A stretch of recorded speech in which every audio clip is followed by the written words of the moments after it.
Estamos con Carlos Ballesteros, director general de la Asociación Nacional de Empresas de Servicios Energéticos, ANESE. Bienvenido y muchas gracias por atendernos. Gracias a vosotros por venir, es un placer. Lo primero que te quería preguntar, Carlos, ¿qué supone para ANESE celebrar la tercera edición de este Congreso de Descarbonización y Sostenibilidad? Bueno, es consolidar, ¿no? Yo creo que hace un par de años cuando salimos con el primer congreso, la verdad es que era, bueno, pues una necesidad que tenía el propio sector de tener un congreso propio, ¿no? O sea, un espacio de encuentro y de voz de todo el sector, ¿no? Y esto, pasar las primeras dos ediciones, ¿verdad? La primera es un poco la necesidad, la segunda es, bueno, pues constatar que realmente aquello que hiciste en la primera pues tenía sentido, ¿verdad? Y ahora es consolidar de alguna forma en este congreso pues como un espacio propio y, bueno, referente en el sector, ¿no? Yo creo que vamos hacia esa excelencia que el sector necesita y necesita un espacio para poder desarrollar sus actividades, ¿no?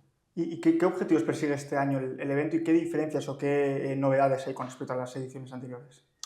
Bueno, yo creo que el nombre del propio congreso ya lo marca, ¿no? Marca la tendencia sobre las circunstancias en las que estamos, ¿no? Que son estas de transición ecológica, transición energética, ¿verdad?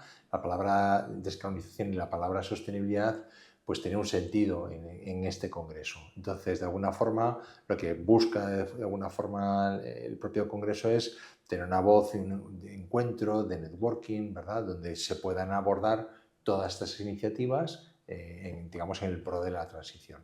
Y en cuanto a lo que me comentas de las novedades, bueno, vamos a pretender que los congresos nacionales o internacionales son muy densos, a la hora son muy técnicos, son de, bueno, pues de un calado importante, ¿verdad?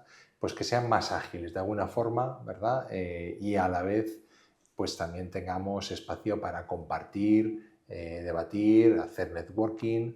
Vamos a focalizar un poquito más este año hacia más CAEs, ¿verdad? Igual que ya estamos en ese momento de inicio, ya tenemos pues bastantes proyectos, bastante desarrollo, estamos en un crecimiento de sector.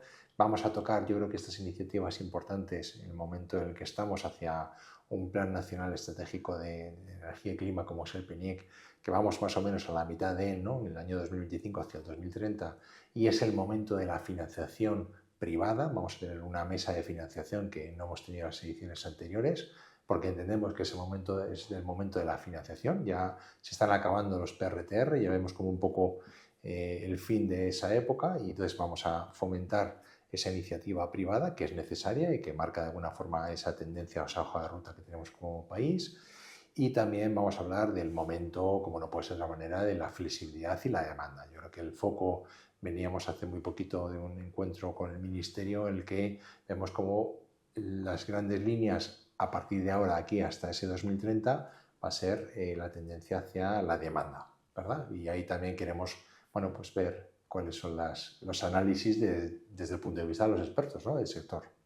Y en eso que ha comentado, ¿no?, de la descarbonización, ¿cuál diría que es la situación actual de la descarbonización en la industria española y qué sectores diría que están más avanzados en este aspecto? Bueno, podemos decir siempre que de cara a la propia industria, las empresas nacionales o multinacionales, mejor dicho, son siempre, digamos, las pioneras, ¿verdad?, a la hora de la descarbonización, ¿no? Porque bien lo tienen en sus estrategias corporativas, ¿verdad? Pensemos siempre que el concepto ESG y toda la parte de sostenibilidad, que los pioneros fueron quizás esa parte de taxonomía financiera, ¿verdad? Pues lo tienen, digamos, en el ADN como objetivo a 2030. Entonces, siempre vamos a ver, digamos, estas empresas multinacionales o internacionales, o bien que tengan sede en España, o bien que sean internacionales, como ese objetivo, esa primera palanca, ¿no? Pero todo esto cala hacia abajo, hacia ese nivel de proveedores, hacia esa pyme, ¿no?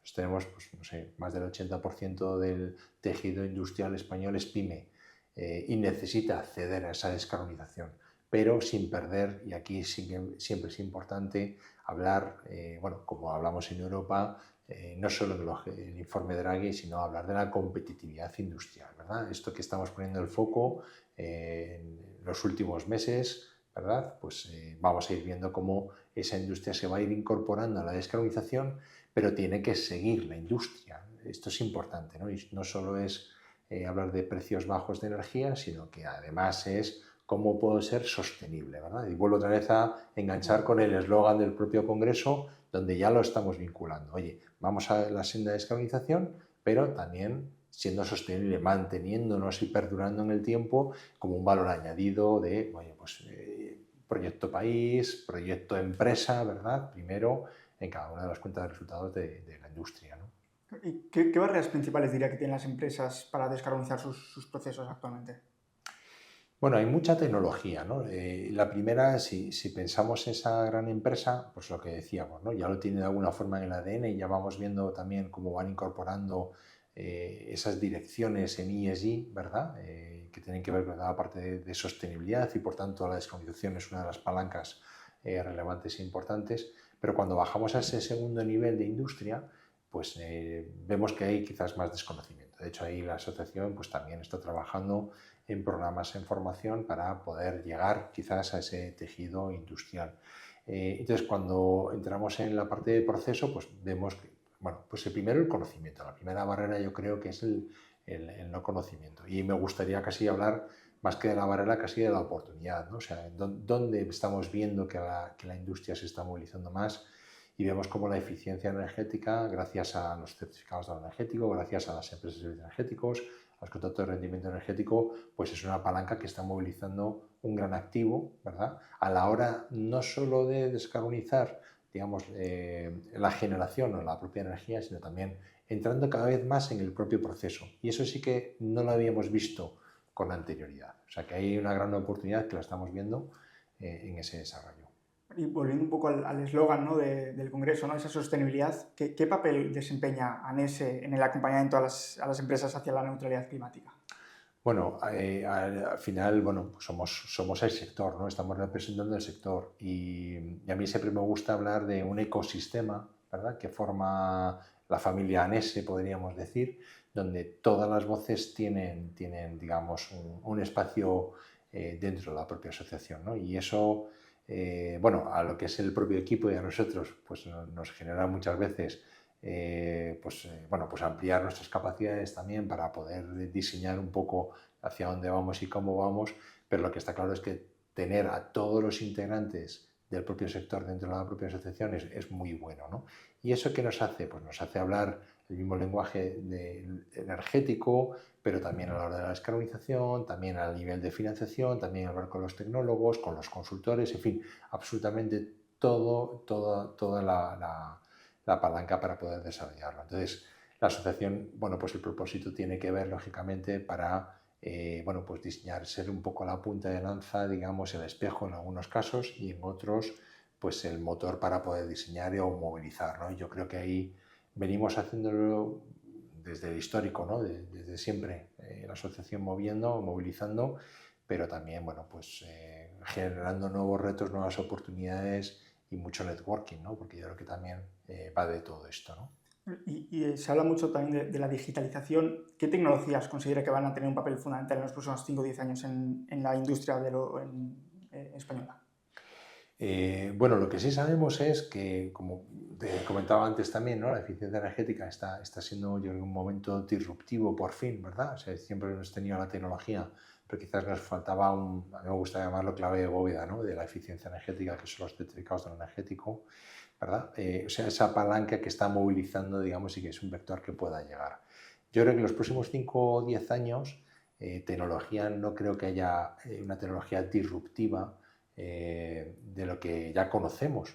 Y lo que estamos viendo es que dependiendo de cada casuística, de cada caso concreto y específico, vamos a utilizar una tecnología. Yo creo que en los próximos años lo que vamos a ver es que no hay A o B, sino que necesitamos, en fin, todo el abecedario para poder desarrollar todas estas tecnologías, ¿no?